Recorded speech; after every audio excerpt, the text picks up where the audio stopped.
Global Sumud flotilla অর্থাৎ বৈশ্বিক দৃঢ়তার নৌবহর, freedom flotilla coalition, global movement to Gaza, Maghreb Sumud flotilla, Sumud নুসান্তারা সংগঠন মিলিতভাবে এটি গঠন করেছে। এর প্রধান উদ্দেশ্যই আগ্রাসনবাদী ও মানবতা বিরোধী ইসরায়েলের অবরোধ ভাঙার প্রচেষ্টা এবং সামুদ্রিক পথে গাজায় মানবিক সাহায্য পৌঁছানো। এছাড়াও আন্তর্জাতিকভাবে গাজা মানুষের যেসব সমস্যাগুলো রয়েছে সে সকল সমস্যাগুলো বিশ্ববাসীর কাছে দৃশ্যমান করা। এতে যোগদান করেছে প্রায় 50টিরও বেশি দেশের শত শত মানবাধিকার কর্মী, ডাক্তার ও স্বেচ্ছাসেবক। আসুন একটু ইতিহাস ঘেটে দেখা যাক। মিউনিক ভাষণ 1920 সালে অ্যাডলফ হিটলার বলেছিলেন, the Jews are undoubtedly a race but they are not human. অর্থ ইহুদিরা নিঃসন্দেহে একটি জাত, কিন্তু তারা মানুষ নয়। একই প্রেক্ষাপটে নেলসন ম্যান্ডেলা বলেছিলেন, we know too well that our freedom is incomplete without the freedom of the Palestinians. অর্থ আমরা খুব ভালো করে জানি আমাদের স্বাধীনতা অসম্পূর্ণ যদি না প্যালেস্তিনীয়দের স্বাধীনতা না। এবং সব থেকে মজার ব্যাপার হচ্ছে নেলসন ম্যান্ডেলার নাতি মন্দলা ম্যান্ডেলাও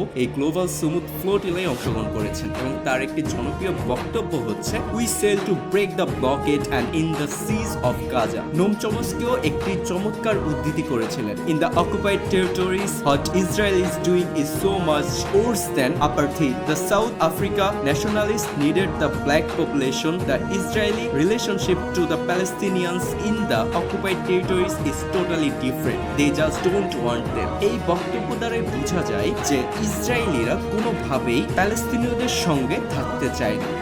আসুন গ্লোবাল সুমুদ ফ্লোটিলার কার্যক্রম সম্পর্কে জানা যায়। জুলাই আগস্ট 2025 সালে আন্তর্জাতিক সংগঠনগুলো গ্লোবাল সুমুদ ফ্লোটিলা ঘোষণার মাধ্যমে গাজা অবরোধ ভাঙার পরিকল্পনা করে। পরবর্তীতে 31 আগস্ট 2025 প্রথম বহর স্পেনের বার্সেলোনা বন্দর থেকে রওনা দেয়। পরিকল্পনা ছিল প্রায় 50টি বা তারও অধিক নৌযান নিয়ে তারা যাত্রা শুরু করবে। September 2025 Italy, Greece, Tunisia, Morocco ইত্যাদি থেকে নৌযান যোগ হয়। মোট 40 থেকে 50টি দেশের কর্মী ও মানবাধিকার কর্মী অংশ নেয়। 25 সেপ্টেম্বর 2025 কিছু নৌযানকে ইসরায়েলি নৌবাহিনী বাধা দেয় ও আটক করে। ড্রোন আক্রমণ ও যোগাযোগ বিচ্ছিন্নতারও অভিযোগ ওঠে। 2 অক্টোবর 2025 সর্বশেষ নৌযান ম্যারিনেট গাজার উপকূল থেকে 79 কিলোমিটার দূরে ইসরায়েলি নৌবাহিনীর হাতে আটক হয় এবং সর্বশেষ 3 অক্টোবর 2025 প্রায় 450 জন কর্মী আটক হয়, যাদের মধ্যে গ্রেটা থানবার্গ সহ আন্তর্জাতিক অ্যাক্টিভিস্টরাও ছিলেন। অনেকে ডিপোর্টের প্রস্তুতি নেয় ইসরায়েল।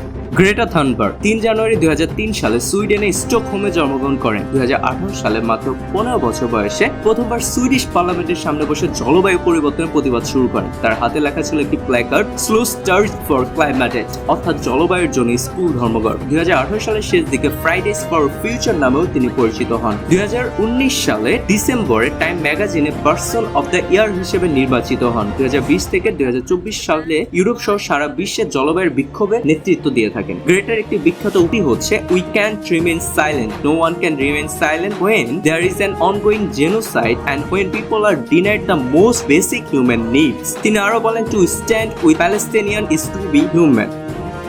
শহীদুল আলম একজন ফটোগ্রাফার, লেখক ও মানবাধিকার কর্মী। তিনি একমাত্র বাংলাদেশী যিনি গ্লোবাল সুমুদ ফ্লোটিলাতে যোগ দেন। তিনি আন্তর্জাতিকভাবে স্বীকৃত ফটোগ্রাফার হিসেবে। তার নৌযান কনসাইন্স গাজামুখী বহরে যুক্ত হয়। এতে বিভিন্ন ধরনের সাংবাদিক, মানবাধিকার কর্মী সহ বিভিন্ন দেশের রাষ্ট্রদূত এবং বিভিন্ন দেশের রাজনৈতিক কর্মীরাও যুক্ত আছেন। শহীদুল আলম শুধুমাত্র একজন ফটোগ্রাফার নন, তিনি একজন মানবাধিকার কর্মী ও ন্যায়ের কণ্ঠস্বর। তিনি বলেছেন, আমি বাংলাদেশের প্রথম ব্যক্তি হিসেবে যাচ্ছি, তবে আমি বাংলাদেশ সকলের ভালোবাসার সঙ্গে নিয়ে যাচ্ছি। যদি আমরা এই সংগ্রামে পরাজিত হই তবে মানবতাও পরাজিত হবে। গাজার অবরোধ ভাঙবো এবং প্যালেস্টিন মুক্ত করব।